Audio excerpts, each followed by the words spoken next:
you want something bad enough, how far would you go for it? And how long could you pretend for? Or how many lies could you keep track of? Today on Our Space, what a tangled web of lies this cheater weaves. Wife cheated on me with her ex. I humiliated her in front of her family and served her divorce papers.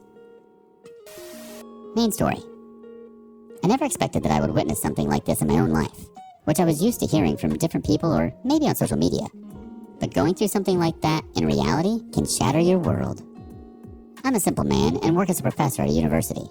I've been married to my wife, Lilac, for 10 years. We have 2 sons. I met her at a party where my aunt suggested to my mother that I should ask Lilac out for a date. I was never interested in dating, so I never really dated as I was always preoccupied with my PhD and my education. But after seeing Lilac, I was mesmerized by her beauty, and just like her name, she looked soft as a flower. My parents were nagging at me for a long time to get married, so I asked Lilac out. Our parents had already interacted with each other at the party, and they dearly wanted both of us to get married. The first date was amazing. She was fun to be around, and she was doing dental at the time. We ended up dating for a year, and we got married. Now it's been 10 years. Our daily lives were pretty much normal. She was a great mother and wife. I never felt any problem in my life after her arrival, and she took great care of me. But that was only the start, and I never knew that curiosity would take me to an unexpected turn after 10 years. Knowing about her past would have helped me detangle the knots that I never really tried to know.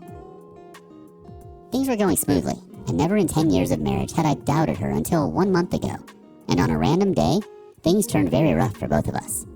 Maybe it was me who was creating assumptions in my head, or maybe she was hiding something because I never had any sort of negative view of her before. It was one evening when she came back from her clinic at a very unusual time. I tried calling her, but she didn't respond to my calls. At first, I thought maybe she had a lot of patients today, so I called the receptionist at her clinic. She told me that Lilac didn't come to the clinic that day, which made me curious and tense. I was very anxious, thinking about what might have happened. I couldn't sleep at all. It was past midnight when she came inside, looking really tired.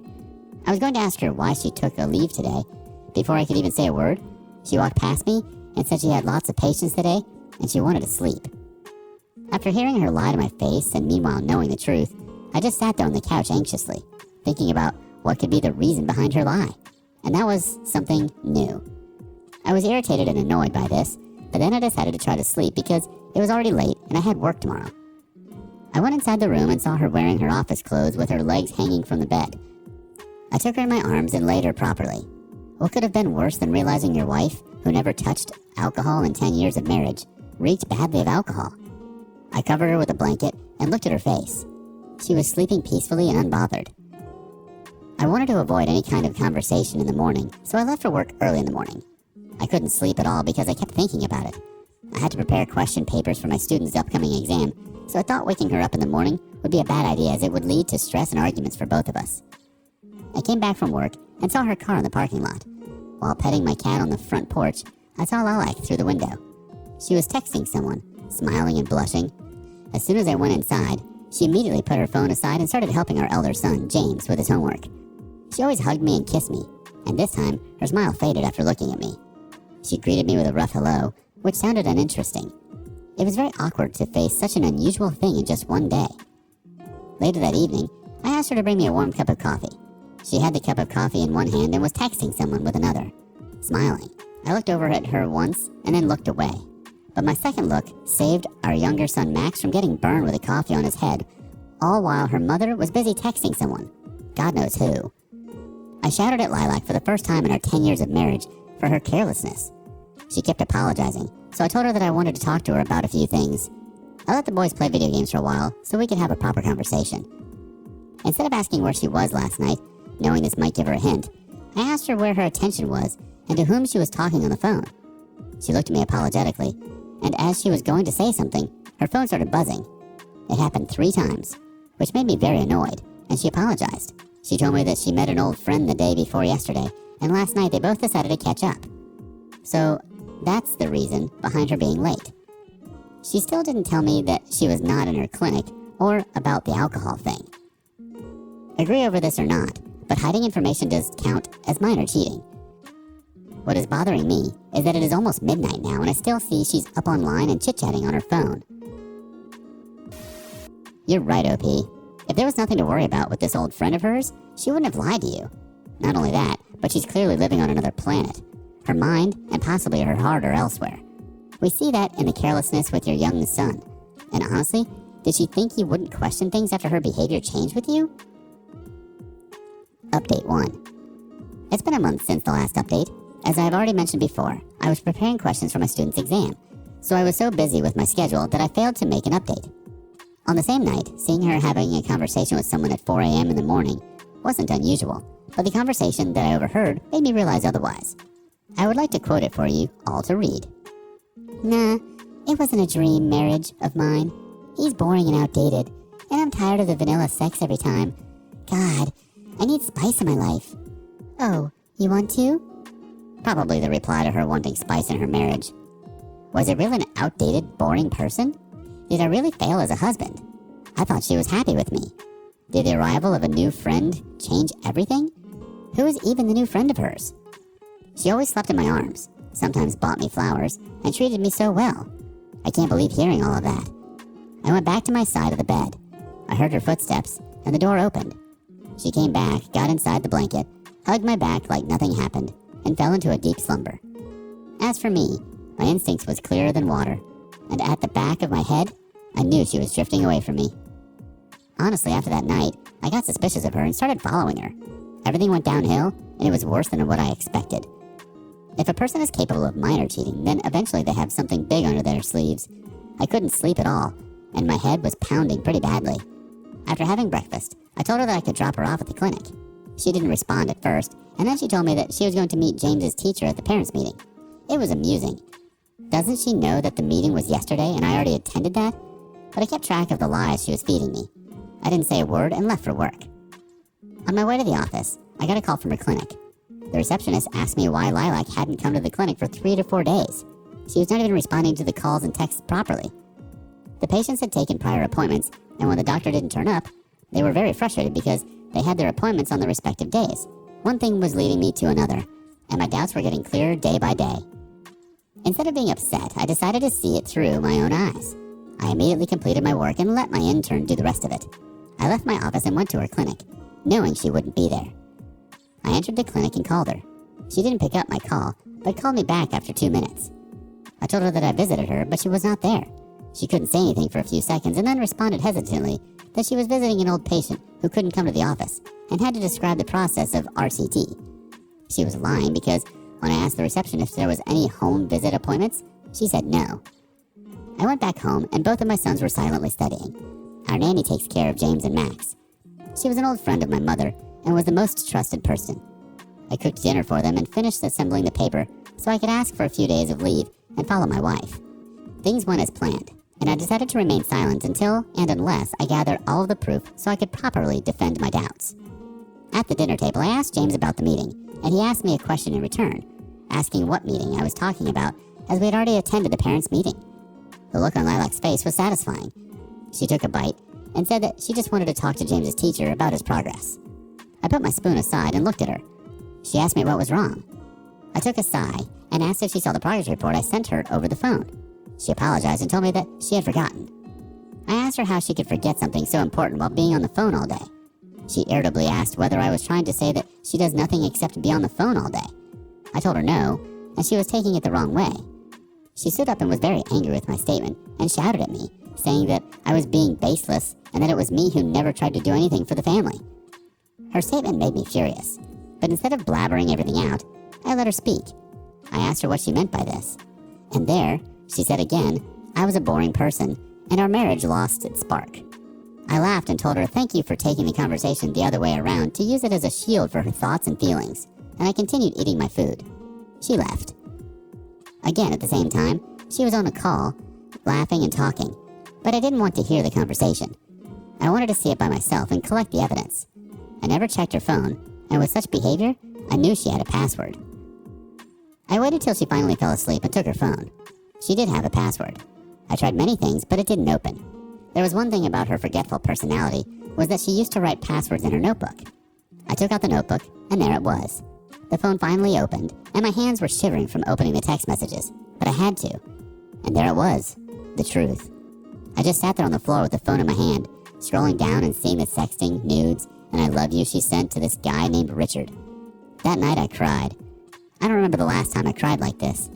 I put my hand on my mouth to suppress my weeping, and I took a deep breath because I had less time and I needed proof. I immediately took screenshots of their chats and sent them to my phone. Before putting the phone aside, I had to delete the screenshots from the gallery, and thankfully I checked the gallery and there were pictures of them. I sent those pictures to my phone and cleared up every piece of evidence that I could let her know that I checked her phone. In the morning, I left for work as usual, but in reality, I went to my friend Elijah's place. We have been friends since childhood, and he knew everything about my life. I told him everything that happened, and he couldn't believe it either. He kept saying that if I hadn't shown him the proof, he would have smacked me for the joke like this. After a while, I headed towards the address of Richard, which was mentioned in one of the texts, and parked my car behind the tree. It was not my car, but Elijah's, as Lilac would know in seconds.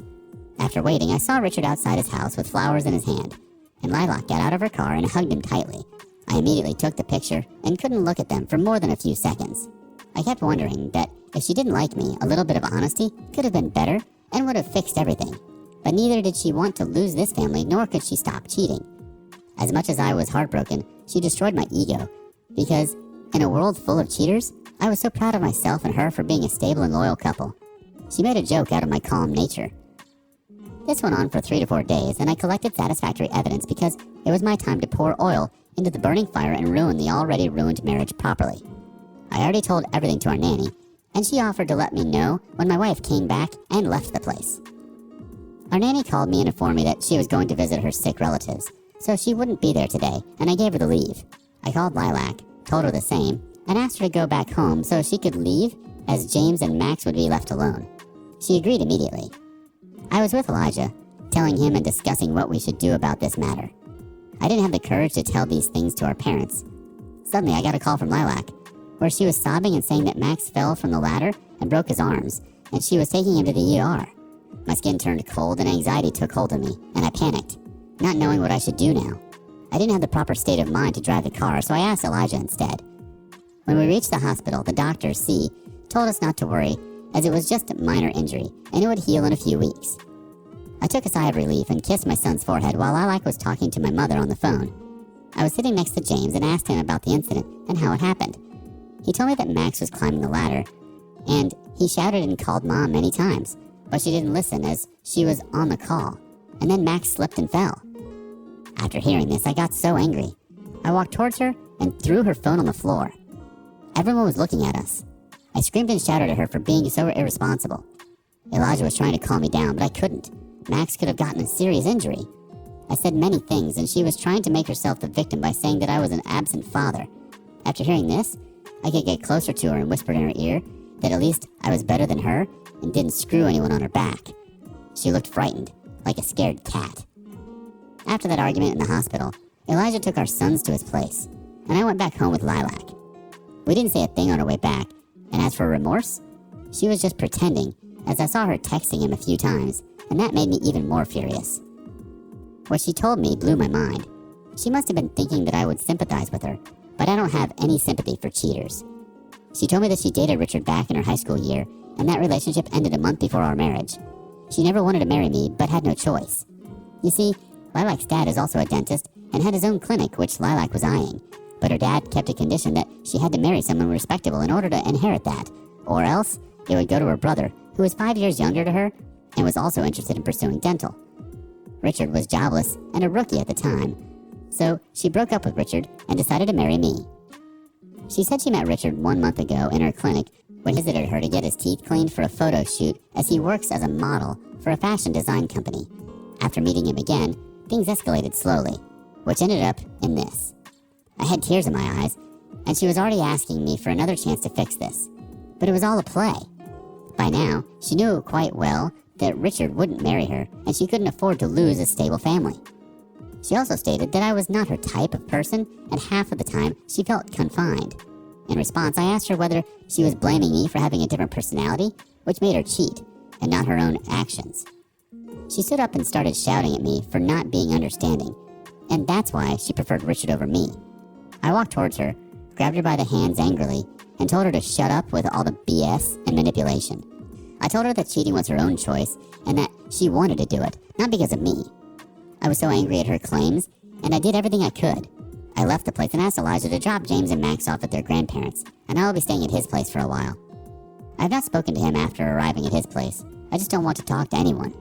Maybe unleashing my emotions in front of strangers might help me calm down. I'm just able to think straight. I think people have it in their minds that marriage becomes vanilla, when in reality, it's just happiness and peace. The problem nowadays is that people get bored of peace and quiet. Attention spans have gotten even shorter. And you're absolutely right. The cheating was her choice. And it was also her choice to break up with Richard, to marry you, and to have kids with you. If she didn't want you, she should have figured something else out. I'm sorry, OP. That's an awful thing to learn. Update 2. Hey people. I know it took a while to update. Thank you for checking on me. This is the last satisfactory update. Also, Max is all healed now, and I was working on my latest project, which basically means satisfying my ego. So I spent 3 days at Elijah's place and did my college work. I refused to talk about any of this with him, and I avoided every conversation related to this. After a while, I went back home, and much to my surprise, it was decorated with flowers and balloons. Then, Lilac came with flowers and started apologizing and begging me for forgiveness. She had been texting me and calling me, and I avoided talking to her. I had no feelings for her except pure hatred, but for my revenge, I agreed to be manipulated by her one more time. Now, her acts of being pretentious all the time were clear to me, and honestly, she never really took care of the kids. The nanny did. And as a mother, it's a responsibility and not a favor for your own kid. That's why the kids wanted me or the nanny more than her own mother. I was busy preparing for Max's birthday and other crap pulled by Lilac, like couples therapy and other different things to rebuild this relationship. She was trying so hard to make it look genuine while meeting Richard on my back once a week. We decided to invite the close family members for his birthday, which included my parents and siblings, and the same for her. Before everything happened, birthdays used to be so fun. But now it feels disgusting to think that she was just pretending the whole time. After the cake cutting ceremony was the time to reveal the biggest gift to her father. I asked James and Max to go into the other room and open their presents. While everyone was chilling out, I called Lilac and asked her whether she was going to give the present she prepared to her father. Her father looked happy, as did everybody else. But as for Lilac, she already had it. She kept nodding her head and saying no with her signs. Her eyes were teary as I handed over the gift to her father. He opened it and saw the pictures and everything. He stood up and shouted at her for meeting that jobless jerk again and for ruining our marriage. Another gift was for Lilac, divorce papers, which already came 10 days ago. Her brother and my family were in complete shock as I told her father everything. Her father asked her to sign the paper, leave the hospital tomorrow, and find work for herself somewhere else, as he couldn't let her ruin his name. Lilac was crying and asking her father for forgiveness, and her mother was devastated. She ruined this for everyone, and a small sense of remorse would let me stop it, but she continued meeting him afterward. I allowed her to meet James and Max on weekends, and refused to let her take them for a stay after her irresponsible action. After the divorce, we went on our separate paths and never indulged in any conversation with her, even after seeing her for quite some time. James and Max did miss her, but it's better to be raised by a single parent than by an irresponsible one. As for me, I'm moving on with my life, keeping myself busy with work and children, but the past will always stick to me like a parasite. But my revenge did satisfy my ego. Seeing her not getting what she wanted helped me overcome my mental health, and I continued with my life. She did all of this to herself, and yeah, you're right. It's best not to have your children around someone that could care less about them. My heart breaks for you and your boys. You were all just a means to an end. But by the sounds of it, you're an amazing father. And if anything, you got 2 beautiful boys out of all this. I'd say you won in the end.